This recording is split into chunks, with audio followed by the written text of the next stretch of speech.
Hello students, today we are going to start our new topic that is biotechnology. आज आपण आपल्या सिलेबसमध्ये नवीन topic सुरू करणार आहे. त्याचं नाव आहे काय तर बायोटेक्नॉलॉजी. बघा बायोटेक्नॉलॉजी या शब्दामध्ये दोन शब्द आहेत, एक बायो आणि दुसरं technology.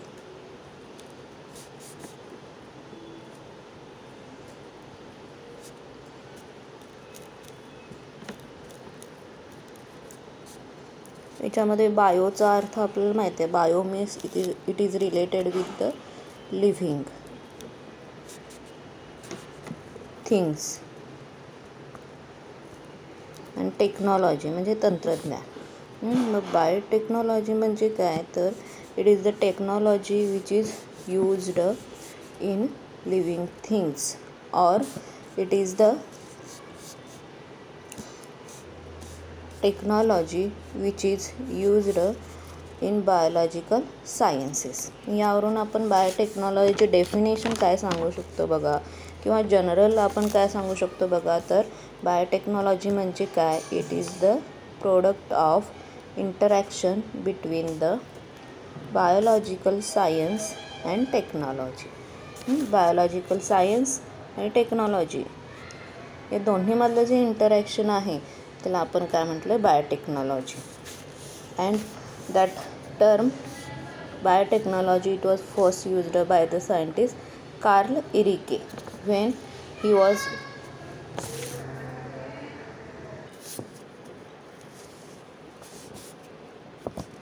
when the scientist Carl Irike he was working on the production of pigs.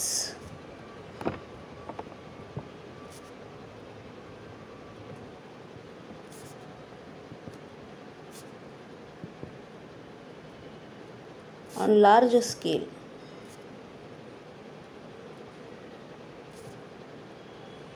By using technology.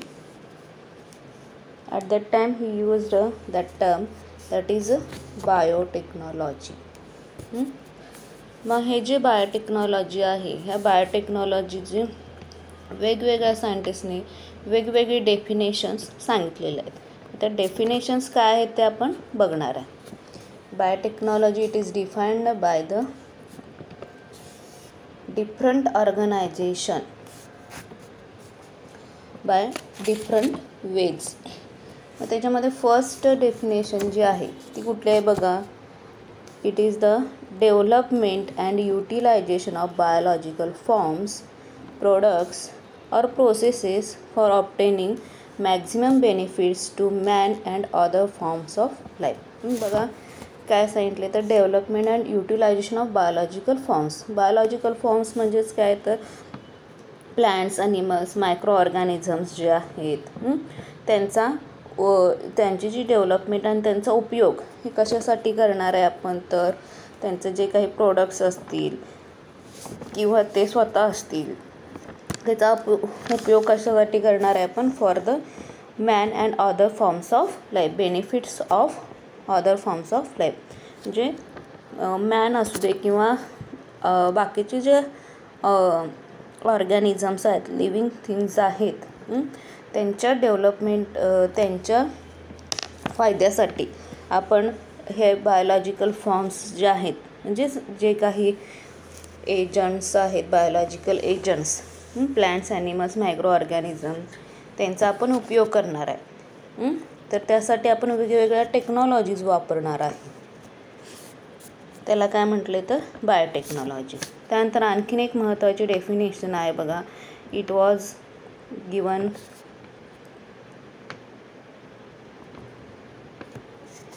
by the OECD, that is Organization for Economic Cooperation and Development. It is the application of scientific and engineering principles to the processing of materials by biological agents to provide goods and services to human welfare. Main उद्देश काय, main हेतू, M काय बघा बायोटेक्नॉलॉजीचा, तर human किंवा जे living things आहेत त्यांना गुड्स आणि सर्व्हिसेस द्यायचं. मग हे कशाच्या सहाय्याने द्यायचे तर it is the application of scientific and engineering principles. म्हणजेच टेक्नॉलॉजीच्या सहाय्यानं ह्युमन किंवा लिव्हिंग थिंग्स जे आहेत त्यांना गुड्स सर्व्हिसेस द्यायचं त्यांच्या वेलफेअरसाठी. That is biotechnology. मग ह्या बायोटेक्नॉलॉजीमध्ये बायोलॉजिकल एजंट्स म्हणून कोण असणार आहे किंवा कोण यूज केलं जातात, काय यूज केलं जाते तर त्याच्यामध्ये प्लॅन्ट्स असतील, ॲनिमल्स असतील, मायक्रो ऑर्गॅनिझम्स असतील. याचा उपयोग टेक्नॉलॉजीमध्ये केला जातो. मग आता इथं टेक्नॉलॉजी म्हणजे काय आलं तर याच्यामध्ये आपण टेक्नॉलॉजीमध्ये काय इन्व्हॉल्व आहे बघा तर मायक्रोबायोलॉजी आहे, जेनेटिक्स आहे, biochemistry, chemical engineering, maths, stat, computer, हे जे काही सायंटिफिक अँड इंजिनिअरिंग प्रिन्सिपल्स आहेत त्याचा उपयोग कशासाठी केला जातो तर processing of materials bye biological agents. That is the biotechnology. ह्या 2 डेफिनेशन्स महत्त्वाच्या आहेत. याच्यामधली तुम्हाला वन सेंटेन्सला विचारली जाते. त्यानंतर पुढं आपण बघणार आहे डेव्हलपमेंट ऑफ बायोटेक्नॉलॉजी और हिस्ट्री ऑफ बायोटेक्नॉलॉजी. बायोटेक्नॉलॉजीची डेव्हलपमेंट कसं होत गेलं किंवा आपण काय म्हणणार त्याला हिस्ट्री ऑफ बायोटेक्नॉलॉजी. मग या बायोटेक्नॉलॉजीची डेव्हलपमेंट होत गेली किंवा ही जी हिस्ट्री आहे it was represented or occurred in 2 phases. 2 फेजेसमध्ये आहे. एक म्हणजे ट्रॅडिशनल बायोटेक्नॉलॉजी आणि दुसरी आहे मॉडर्न बायोटेक्नॉलॉजी. मग आता ट्रॅडिशनल बायोटेक्नॉलॉजी म्हणजे काय आणि मॉडर्न बायोटेक्नॉलॉजी म्हणजे काय. ट्रॅडिशनल किंवा त्याला ओल्ड बायोटेक्नॉलॉजीसुद्धा म्हटलेलं आहे. ट्रॅडिशनल ऑर ओल्ड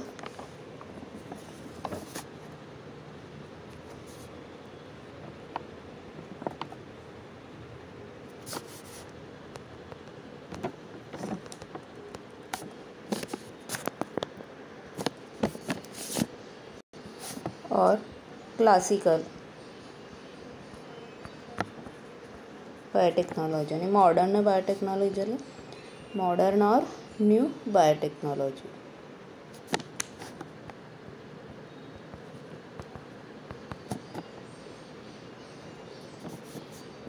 मग आता ओल्ड बायोटेक्नॉलॉजी म्हणजे काय आणि न्यू बायोटेक्नॉलॉजी म्हणजे काय ते आपण बघणार आहे. बघा ट्रॅडिशनल बायोटेक्नॉलॉजी म्हणजे काय. It is based on fermentation technology using micro organisms. तर मेन बेस जो आहे ट्रॅडिशनल बायोटेक्नॉलॉजीचा तो कुठला आहे बघा फर्मेंटेशन. बघा आपल्या घरामध्ये आपण बघतो की इडली करायची असेल तर पीठ भिजवलं जाते किंवा दही लावलं जाते. दही लावण्यासाठी काय केलं जाते दुधामध्ये थोडंसं विरजण घातलं जाते. इडलीचं पीठ तयार करण्यासाठी किंवा ढोकळा म्हणा हे जे पीठ आहे ते तयार करण्यासाठी काय केलं जाते तर ते पूर्ण एक दिवसभर त्याचं जे काही मटेरियल आहे ते भिजवलं जाते. त्यानंतर ते बारीक करून परत काय केलं जाते तर पूर्ण एक 12 तास ते तसंच भिजत ठेवलं जाते. आणि मग आपण बघतो की काही तासानंतर ते जे पीठ आहे ते फुगलेलं दिसतं आपल्याला. मग हे कशामुळं होत असते तर त्याच्यामध्ये कुठली प्रोसेस होते तर फर्मेंटेशनची प्रोसेस होत असते. दही ज्यावेळी लावतो आपण त्यावेळीसुद्धा आपण जे काही विरजण घालतो ते विरजण म्हणजे त्याच्यामध्ये काय असतं तर लॅक्टोबॅसिली असतात. ते काय करतात दुधाचं कन्व्हर्जन दहीमध्ये करत असतात. म्हणजे हे जे टेक्नॉलॉजी किंवा ही जी पद्धत आहे ही फार पूर्वीपासून चालत आलेली आहे. दुधाचं दही करणे किंवा इडलीसाठी पीठ भिजवणे हे फार पूर्वीपासून चालत आलेल्या पद्धती आहेत.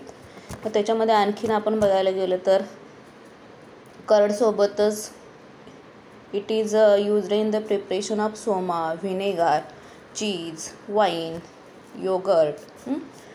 कर्ड म्हणजे दही, सोमा म्हणजे सोमरस वगैरे तुम्ही ऐकलं असेल टी व्हीमध्ये वगैरे आपण बघतोय. जे काही ट्रॅडिशनल कार्यक्रम असतात महाभारत रामायण त्याच्यामध्ये सोमरस म्हणून हे नाव म्हणजेच मदिरा वगैरे आपण म्हणतो ते. त्यानंतर व्हिनेगार जे आहे हे आपण कशासाठी प्रिझर्वेटिव्ह म्हणून वापरलं जातं. त्यानंतर चीज, वाईन बघा, जुने पिक्चर आपण जर का बघितले ब्लॅक अँड व्हाईट, तर त्याच्यामध्ये काय दाखवलेलं असते बघा, तर एक गाव असते आणि त्या गावाबाहेर कुठंतरी एक ठिकाणी मोठे मोठे कॅन असतात. असे कॅन एकत्र करून ठेवलेले असतात आणि त्याच्यामध्ये काहीतरी लिक्विड असते आणि त्याच्यामध्ये काय होत असते तर बुडबुडे आलेले असतात. म्हणजेच त्याच्यामध्ये फर्मेंटेशनची प्रोसेस घडवून आणली जाते. मग ते नेमकं काय असते तर ते काय असते तर तिथं काय तयार केलं जाते, वाईन तयार केलं जाते. त्याला आपण दारू भट्टी वगैरे म्हटलं जाते. मग हे जे प्रोसेसेस आहे हे फार पूर्वीपासून चालत आलेला प्रोसेसेस आहे आणि हे कशावरती कुठल्या मेन थीमवरती डिपेंडंट आहेत तर फर्मेंटेशन म्हणून असते. म्हणजे स्किनवन प्रक्रिया आपण म्हणतो. ब्रेड वगैरे तयार केले जाते बघा ईस्ट घालून. That is a traditional biotechnology. त्यानंतर नेक्स्ट आहे मॉडर्न बायोटेक्नॉलॉजी. मॉडर्न बायोटेक्नॉलॉजी जी आहे it is dependent on the recombinant DNA technology. Recombinant DNA technology और शॉर्ट फॉर्म त्याचं काय बघा RDNA. शॉर्टमध्ये आपण त्याला काय म्हणू शकतो RDNA. मग आता RDNA म्हणजे काय आणि त्याचा शोध कोणी लावला तर हे जे रिकॉम्बिनंट DNA टेक्नॉलॉजी आहे it was developed during the 1970. DNA technology it was discovered and further it is developed by the two scientists Stanley Cohen and Herbert Boyer in 1970. म्हणजे RDNA टेक्नॉलॉजीचा शोध कधी लागला तर 1970मध्ये लावला आणि पुढं त्याच्यामध्ये डेव्हलपमेंट ही कोणी घडवून आणली तर स्टॅनले कोहेन आणि हर्बर्ट बॉयर या 2 सायंटिस्टनी. मग आता हे RDNA टेक्नॉलॉजी म्हणजे काय असते तर R म्हणजे रिकॉम्बिनंट DNA म्हणतो आपण. मग रिकॉम्बिनंट म्हणजे रिकॉम्बिनेशन. कशाचं रिकॉम्बिनेशन करणार आहे तर DNAचं. म्हणजेच तर ह्याच्यामध्ये काय केलं जाते तर DNA म्हणजेच काय म्हणतो आपण त्याला जेनेटिक मटेरियल. हा जेनेटिक मटेरियलच एखाद्या ऑर्गॅनिझमचा जेनेटिक मटेरियलच काय केला जातो पूर्णपणे चेंज किंवा मॉडिफाय केला जातो. कशासाठी for getting new specific product और फॉर गेटिंग डिझायर्ड प्रोडक्ट. आपल्याला जो हवा आहे प्रोडक्ट किंवा आपल्याला हवे असणारे कॅरेक्टर असणारा जो प्रोडक्ट असतो तो मिळवण्यासाठी काय केलं जाते तर पूर्ण त्याचं जेनेटिक मटेरियलच चेंज केलं जाते आणि त्यालाच काय म्हटलं जाते RDNA टेक्नॉलॉजी. म्हणजेच एखादा ऑर्गॅनिझम आपण घेतला किंवा सेल घेतली त्याच्यामध्ये काही कॅरेक्टर्स आहेत. फॉर एक्झाम्पल आपण घेऊया काय gene which is responsible for the secretion of insulin. मग समजा तो जीन इन्सुलिन सिक्रीट करत नसेल प्रॉपर तर काय केला जातो तो जीन तिथून काढून टाकला जातो आणि दुसऱ्या एखाद्या ऑर्गॅनिझममधला जो जीन जो इन्सुलिन सिक्रेशनसाठी रिस्पॉन्सिबल आहे आणि त्यामुळे प्रॉपर इन्सुलिन सिक्रेशन होत असेल तर तो जीन काय केला जातो इथं इन्सर्ट केला जातो. म्हणजेच एक जीन काढून दुसरा जीन इन्सर्ट केला त्या सेलमध्ये. दुसऱ्या सेलचा जीन आपण त्या सेलमध्ये इन्सर्ट केला त्याला काय म्हटलं जाते तर RDNA टेक्नॉलॉजी. मग याच्यामध्ये आपण काय करू शकतो तर पूर्णपणे त्या ऑर्गॅनिझमचा जे काही फिनोटाईप आपण म्हणू जीन चेंज केला जिनोटाईप चेंज केला तर काय होणार आहे फिनोटाईप पण त्याचा चेंज होणार आहे. त्यामुळं जो काही फिनोटाईप आहे तोच पूर्णपणे काय केला जातो चेंज केला जातो. म्हणून त्याला काय म्हटलं बघा it is the combination of biology and production technology based on the genetic engineering. Main काय याचं तर जेनेटिक इंजिनिअरिंग.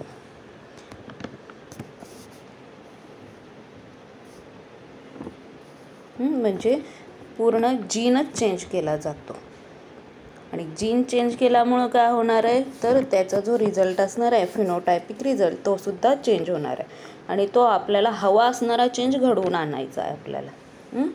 म्हणून त्याला काय म्हटले तर RDNA technology and it is the modern biotechnology.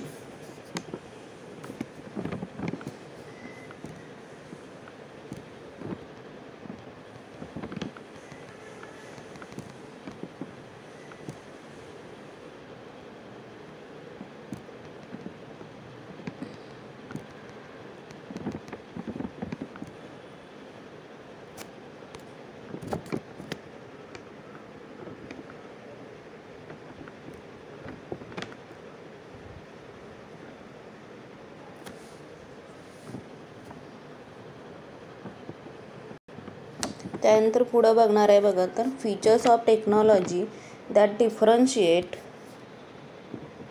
Modern biotechnology and old biotechnology.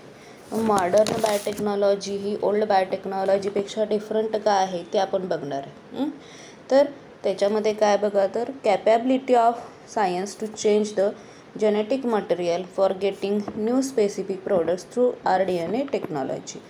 RDNA technology मध्ये किंवा मॉडर्न बायोटेक्नॉलॉजीमध्ये काय करतो आपण, डिफरंट टेक्नॉलॉजीचाच यूज करतो. जसं काही RDNA टेक्नॉलॉजी आहे, त्यानंतर PCR आहे, micro arrays, cell culture and fusion, त्यानंतर बायो प्रोसेसिंग, हे डिफरंट टेक्नॉलॉजीज आहेत जे काय केले जातात तर मॉडर्न बायोटेक्नॉलॉजीमध्ये यूज केले जातात. आणि त्यामध्ये आपण काय करतो आहे, पूर्णपणे जेनेटिक मटेरियलच चेंज करतो आहे.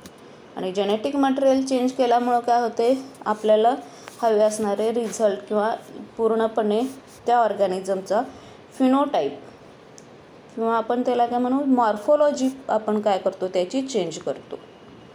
फिनोटाईप और मॉर्फोलॉजी म्हणजे समजा फॉर एक्झाम्पल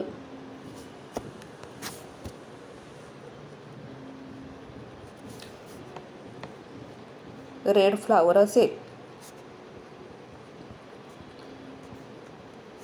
तर त्याचं जेनेटिक मटेरियल चेंज करून आपण त्याला व्हाईट फ्लावरमध्ये चेंज करू शकतो. म्हणजे त्याचा कलरच आपण चेंज केला, कारण का त्यातला रेड कलरसाठी रिस्पॉन्सिबल जीन आपण काढून टाकला आणि त्यामध्ये व्हाईट कलरसाठी रिस्पॉन्सिबल जीन इन्सर्ट केला. त्यामुळे तिथं फ्लावर आपल्याला व्हाईट मिळणार, रेड मिळणार नाही. म्हणजे जिनोटाईप चेंज झाल्यामुळं फिनोटाईपसुद्धा, मॉर्फोलॉजीसुद्धा चेंज होते.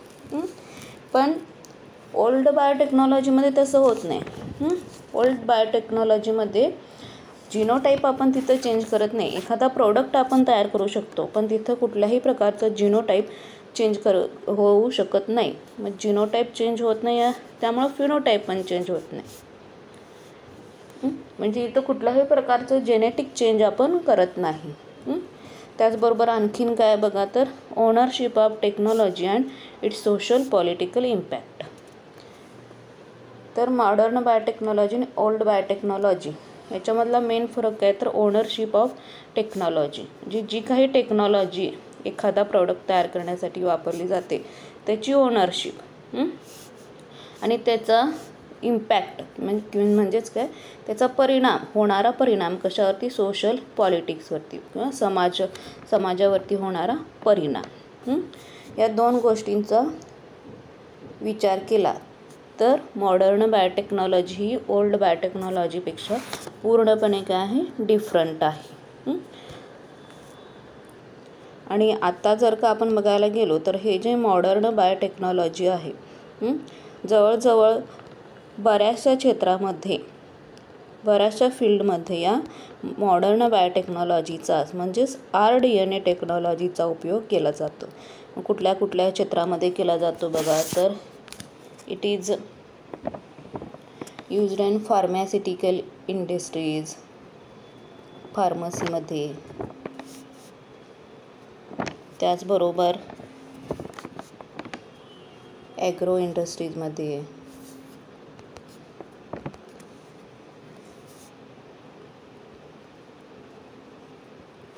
त्यानंतर फूड इंडस्ट्रीज,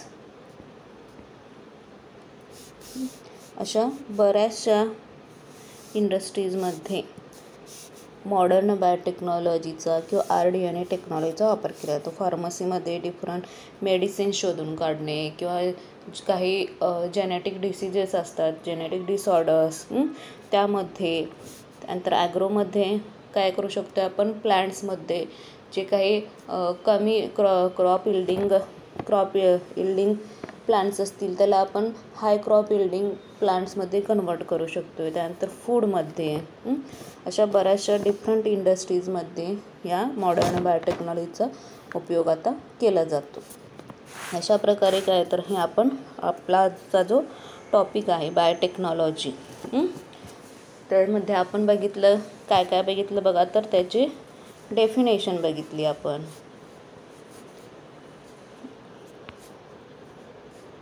इंट्रोडक्शन, त्यानंतर त्याचे डेफिनेशन बघितले, हे 2 डेफिनेशन्स बघितल्या. त्यानंतर आपण त्याचे 2 प्रकार टाईप्स बघितले किंवा डेव्हलपमेंट बघितले, त्यामध्ये ट्रॅडिशनल बायोटेक्नॉलॉजी आणि मॉडर्न बायोटेक्नॉलॉजी.